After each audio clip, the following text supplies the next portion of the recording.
ভাবি ভাবি কথা বলবেন না আপনি। আচ্ছা তুমি আমার গায়ে কম্বল কেন দিচ্ছ? এটা কোন ধরনের বেয়াদবি? ভাবি একদম চুপ।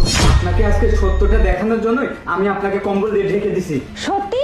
কি সত্যি দেখাবে তুমি আমাকে? ভাবি আপনি আর একটা কথা বলবেন না, এখনই সব সত্য জেনে যাবেন।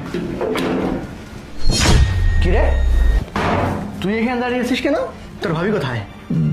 ভাইয়া ভাবি তো চলে গেছে। চলে গেছে? কোথায় চলে গেছে? হ্যাঁ এই যে মার্কেটে চলে গেছে।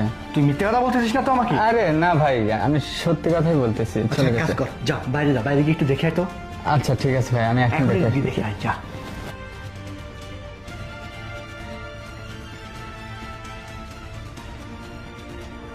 কিরে ভাইয়া ভাবি তো নেই। চলে গেছে? হ্যাঁ চলে গেছে। ভালোই হলো। ভাইয়া আমাকে কিছু টাকা দেন। টাকা দেবো মানে? তোকে না কালকে টাকা দিলাম, তুই এখন আবার টাকা দিয়ে কি করবি? দেখো ভাইয়া, আমাকে কিন্তু টাকা দিতেই হবে, না হলে তুমি যেগুলা করতেছো সবকিছু কিন্তু অন্যায়। আমি না হলে কিন্তু সব ভাবিকে বলে দেব। দেখ, তুই ছোট ভাইয়ের মতো থাক, তুই কিন্তু বেশি কথা বলতেছিস। টাকা লাগবে, টাকা দিচ্ছি, তাই বলে এইসব কথা বলা কিন্তু উচিত না। যা এখান থেকে, টাকা পাঠিয়ে দেবো, বেশি কথা বলিস না, ওর যা। ঠিক আছে ভাইয়া, আমি মার্কেটে যাচ্ছি, টাকা যেন সময় মতো চলে আসে। ঠিক আছে। যাক, আমার বউ চলে গেছে মার্কেটে, ছোট ভাইটাকে পাঠিয়ে দিয়েছে। এই সুযোগে হ্যালো জানেমান, কোথায় তুমি?